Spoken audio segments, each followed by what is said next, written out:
I've carried this story like a splinter under the skin for 3 decades, hoping silence would make it fade. But some nights the memory presses so sharply that I can almost smell the resin of the pines and feel the cold stone against my palms. It began as another solo hike, my private obsession back in the early 90s when the Cascade Mountains still felt like a private kingdom of shadow and wind.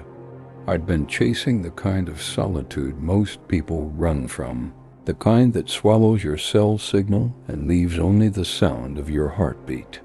Planning these trips was its own ritual, poring over topographic maps, tracing forgotten logging roads that had crumbled into moss, searching for the blank spaces where human footprints disappeared.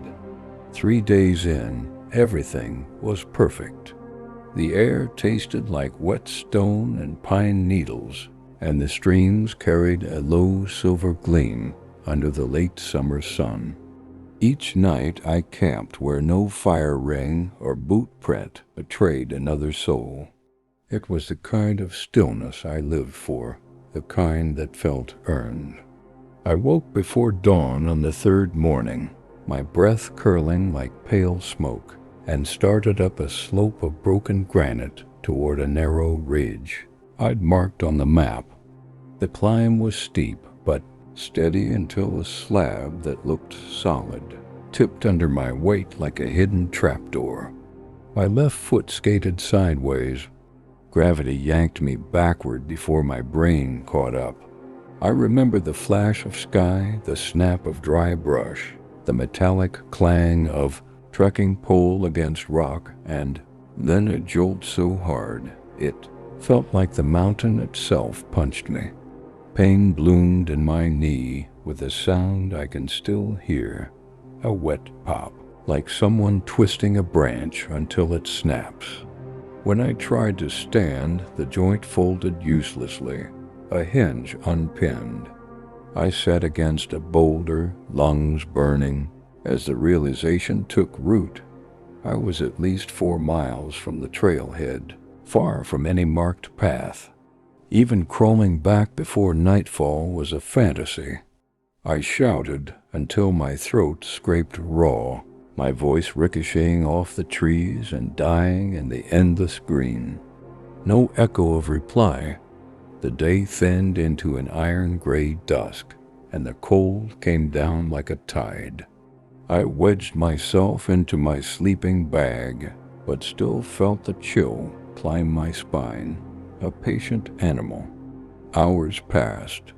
My breath made small clouds that drifted and broke apart.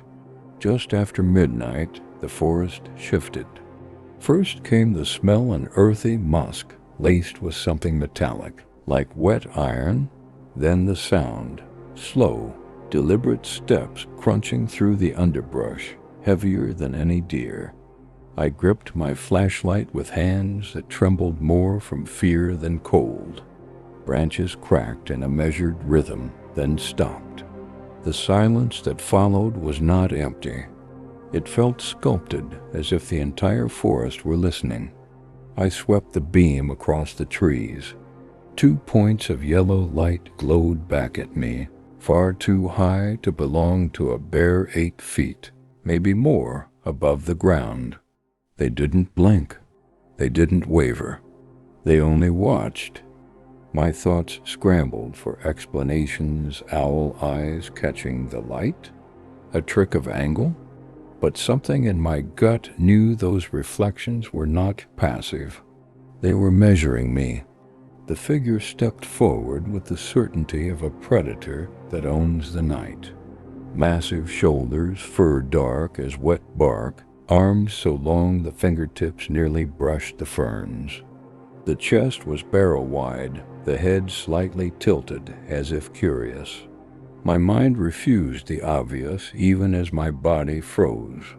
I had read the stories, laughed them off around campfires, but nothing in folklore prepared me for the intelligence behind those eyes. It stopped a few paces from the flashlight's edge, and for a moment neither of us moved. My heart hammered so hard I thought it might shake the beam. Then came a low vibration, almost below hearing, like stones grinding under a riverbed. It wasn't a growl. It was patterned, deliberate, nearly a voice. And then, God help me, it spoke. The words were rough, dragged through a throat not built for human language, but they carried meaning as clear as a struck bell. You hurt bad. The world tilted. I thought hypothermia was making me hallucinate. But the creature crouched, immense and deliberate, and rumbled again, slower this time, each syllable pulled like rope through water. Me see you fall. Long time watching. I couldn't answer. Fear pinned me harder than the pain in my knee. The night around us thickened, the stars a scatter of cold needles overhead. It leaned slightly closer, the smell of damp earth and cedar flooding my senses, and said a third phrase, softer but unmistakable. No, be afraid. Me help. Something ancient inside me, the part that still recognizes, a truth before thought knew. I was standing at the edge of a secret older than these mountains, and in that suspended moment, as its shadow merged with the trees, I understood I might not see the dawn. The creature held my gaze, as if it could sift through every thought I'd ever had. The yellow reflection in its eyes dulled to a copper glow, like embers cooling in a hearth. For a long stretch of seconds, neither of us moved. My breath rasped loud enough to betray every ounce of fear I was trying to choke down. Then it shifted, slow and careful, lowering its massive frame until we were almost level. Up close, the details burned themselves into memory, hair the color of storm-soaked bark, strands clumping like river moss. Skin beneath that looked tough, almost leathered, where the fur thinned around its cheeks. Hands broad enough to eclipse my chest, fingers ending in thick, dark nails that curved like polished stone. The night smelled of pine sap and wet granite, but under it lingered that musky, metallic scent like cold iron left in rain. It tilted its head, listening to something I couldn't hear. The woods behind it were black as an unlit cave, but its attention flicked there and back again, nostrils flaring. I wanted to speak, to ask what it wanted, but the words jammed behind my teeth. Finally, it rumbled a phrase that vibrated through the ground. Pain bad. You stay warm. I swallowed, my throat dry as paper. You understand me? It nodded once, the motion slow and deliberate. Watch humans long time. Learn small words. The voice was gravel dragged across wood rough, but every word landed with unmistakable intent. A gust of wind slithered down the slope, carrying the sharp scent of snow, though the sky held no clouds. The creature glanced upward as if reading signals I couldn't sense, then shifted its weight toward me. I flinched, instinct screaming to crawl backward, but it simply reached for a fallen branch. With an economy of motion, it snapped the branch into two straight lengths, the sound sharp as a rifle crack in the still air. Leg hurt, it said, pointing at my knee. Need this? I could only nod, stunned as it stripped bark with a thumbnail, the wood curling away in neat ribbons. It worked with a quiet focus, weaving long vines through the sticks to make a splint. The deftness of those enormous fingers was hypnotic, like watching a bare thread a needle. When it finished, it waited for permission. I hesitated, then extended my injured leg. The touch was firm but careful, the pressure precise as it bound the sticks tight against my knee. Pain knifed up my thigh, and I bit my lip hard enough to taste copper, but I didn't pull away. The creature made a low, almost soothing hum, a vibration that seemed to settle the forest itself. "Better," it said when the final knot was tied. "You walk slow. Maybe safe." Safe. The word echoed in my mind like an unanswered prayer. "Why help me?" I whispered. It sat back on its haunches, gaze distant. "Long ago. Human help me." The sentence came haltingly, but the weight behind it was unmistakable. Small, lost, cold. Old man give food. Show way home. Never forget. The confession cracked the night open. I imagined a child of this species frightened, hungry, stumbling through the forest found by some lonely woodsman who chose compassion over fear.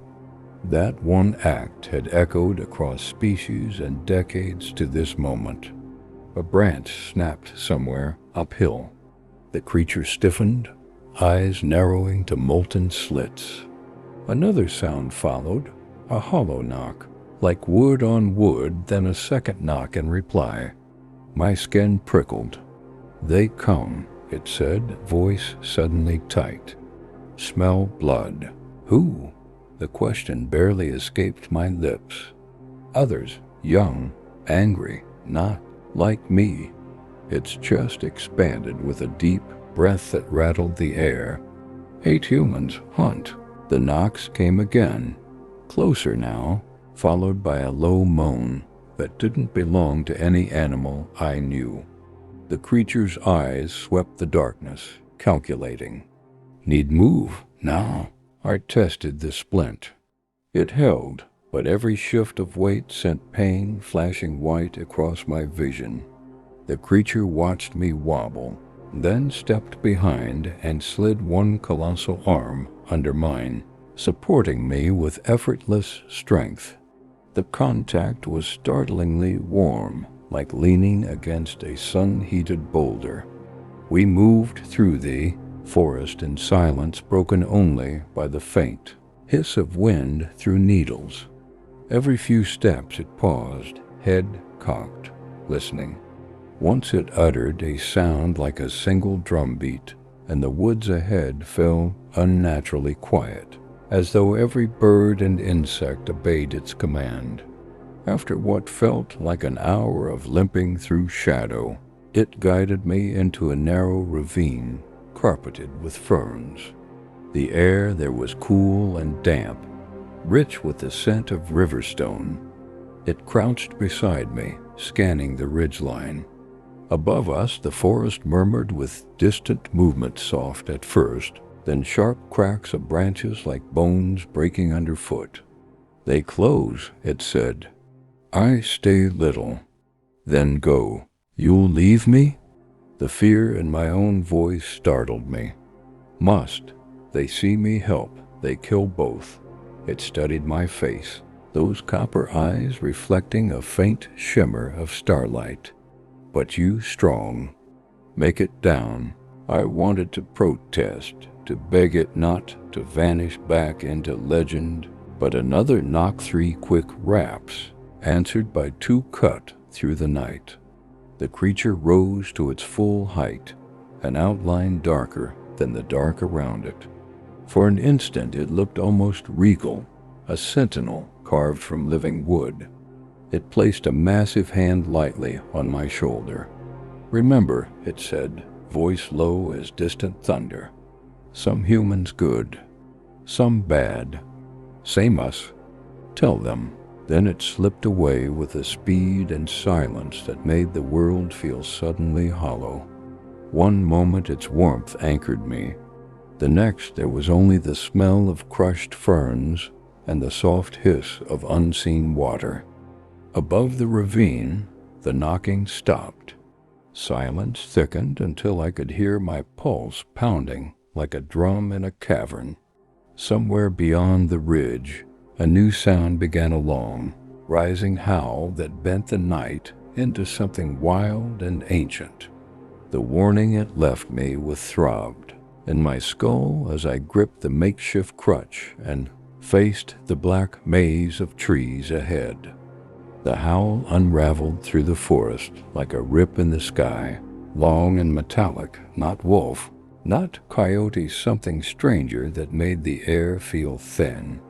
My chest tightened as I clutched the rough branch the creature had given me, the splint biting into my swollen knee with every shaky breath. Dawn was still hours away.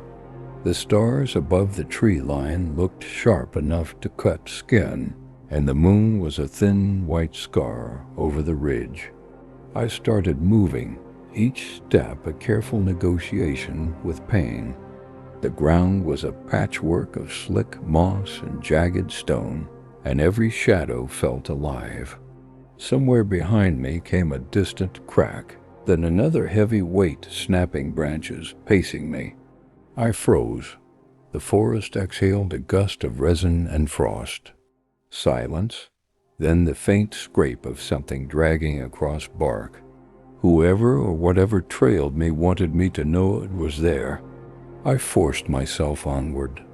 The crude crutch creaked under my weight, its wood damp with cold. Every few minutes another sound arrived, a low whistle, a rhythmic knock of wood against wood, sometimes an eerie chitter that made my stomach clench. They weren't random noises. They formed a pattern, a language I wasn't meant to understand. The memory of the creature who'd helped me kept flickering like a weak flame. I replayed his words, some humans good, some bad, same us, like a mantra. If he existed, then so did the ones hunting me. The thought carved a deeper fear than any bear encounter ever could. A sudden breeze stirred the canopy, and a smell rolled through the darkness, a pungent mix of damp fur and burned metal, strong enough to sting my eyes.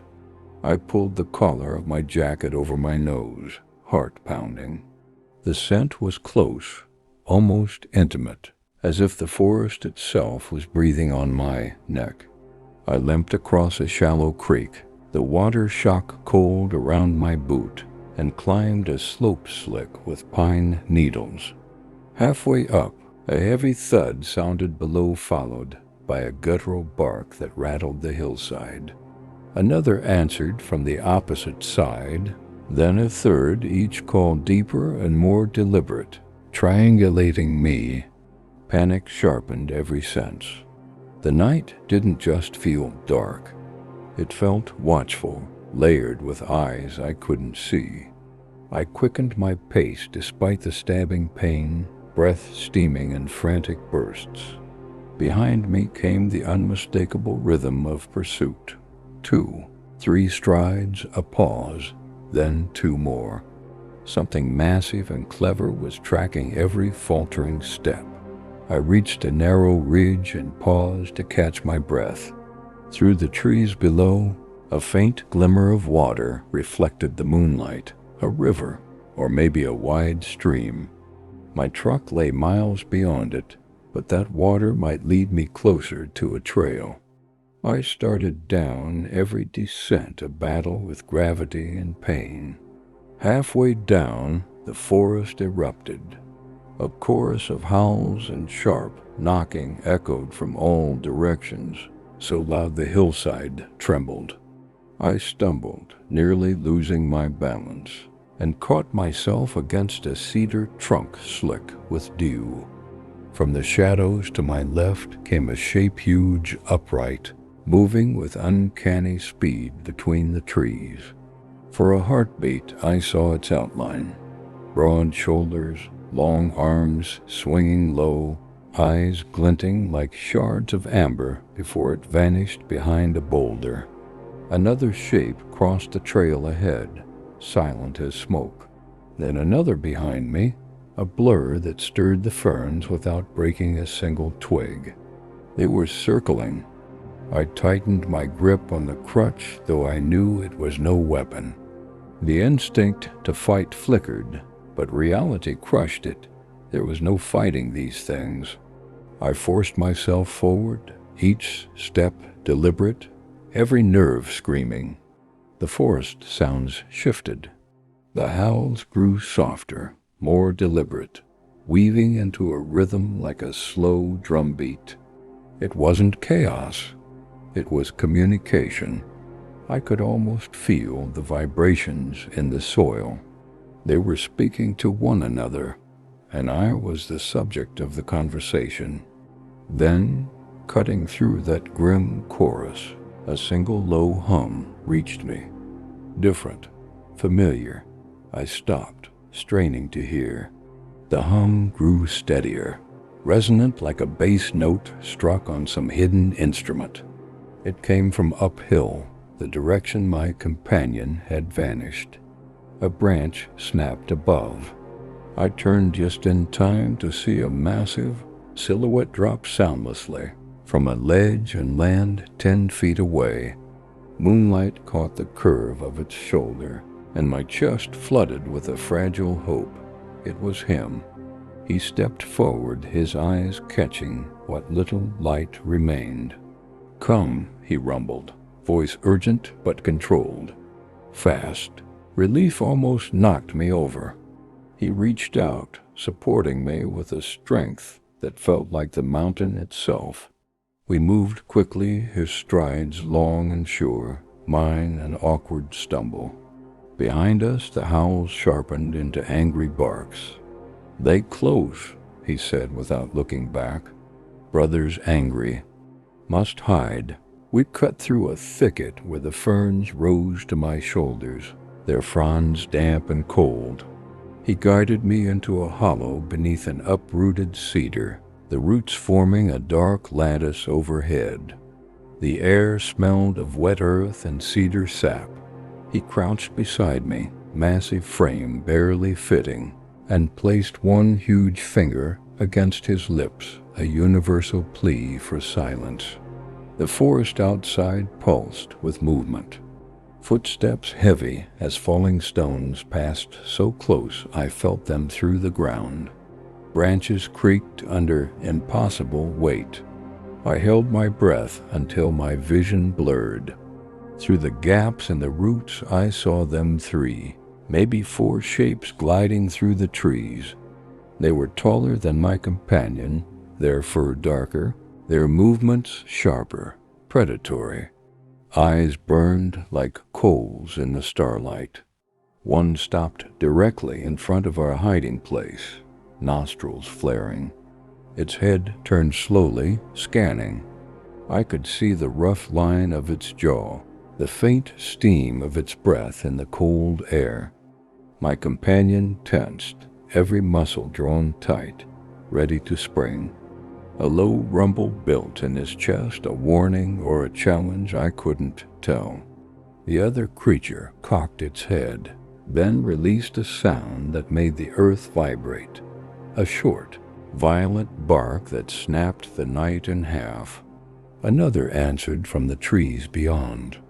Then, as suddenly as they had arrived, the shapes melted back into the forest, their heavy steps fading into the distance. We stayed crouched long after the last sound died, the silence thick as tar. My heart thudded so hard I felt it in my fingertips. Finally he exhaled a slow, measured breath. "They go, for now," I dared to whisper. "They wanted to kill me?" He nodded once. "Hunt human. Show others warm." His eyes, usually molten with curiosity, now carried something darker: resignation, maybe sorrow. Not safe. Must move when light come. He shifted to sit beside me, shoulders brushing the cedar roots. Despite the danger, a strange calm settled over me. We were 2 fugitives from different worlds, hiding from the same threat. The forest seemed to lean closer, listening. Outside, a pale gray hint of dawn began to seep between the trees, but the night's tension clung like a second skin. My companion looked toward the faint light, then back at me, his voice a deep whisper that felt older than the mountains. "Morning safe, little." But not long. I tightened my grip on the crutch, the ache in my leg a steady drumbeat. Whatever waited beyond this cedar hollow was still out there, patient as stone. And the longest part of the journey was yet to come. The first streaks of daylight seeped through the cedar lattice, thin and cold as wire. My companion shifted, the muscles in his massive shoulders rolling beneath his fur like slow thunder. He leaned close enough that I felt the warmth of his breath against the damp morning air. "Now," he whispered, a single word that carried both urgency and a quiet reassurance. I braced on the crutch and followed as he slipped from the hollow with a silence no creature his size should possess. The forest smelled of wet bark and a faint mineral sharpness, as if the night itself had left a metallic scar behind. Every step sent a spear of pain through my knee, but the thought of those others, their eyes like embered glass, propelled me forward. We moved along a narrow game trail where the ferns glistened with dew. My companion's stride was long and deliberate. He scanned the ridges as though reading a language written in the sway of branches and the hush of wind. Occasionally he paused, nose lifting to test scents I couldn't detect. Once he pressed a huge hand against a mossy trunk and listened. I followed his stillness and heard it too.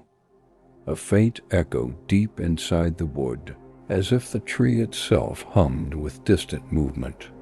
Hours passed in a rhythm of slow progress and sudden stops. Morning light spread through the canopy in pale bands, but the forest never lost its nocturnal hush. Even the birds seemed to hold back, offering only a few tentative notes before falling silent again. At a break in the trees, we reached a granite outcrop overlooking a valley where a ribbon of river flashed like a blade of glass. Far beyond, I glimpsed the faint shimmer of the logging road that would lead back to my truck. My companion crouched beside me, his copper-flecked eyes studying the horizon. "Here," he said softly. "You go alone now." The words settled heavy in my chest. "Will you be safe?" He didn't answer right away. Instead, he reached into a pouch of woven bark slung across his chest, something I hadn't noticed before, and drew out a small object, a round, flat stone streaked with veins of silver. He placed it in my palm, the cool surface pulsing faintly with the warmth of his hand. "Keep, remember," he said. I turned the stone over, its smoothness almost polished, its markings like frozen lightning. "Why give this to me?" "Proof," he replied. "But hide, not show many. Only trust."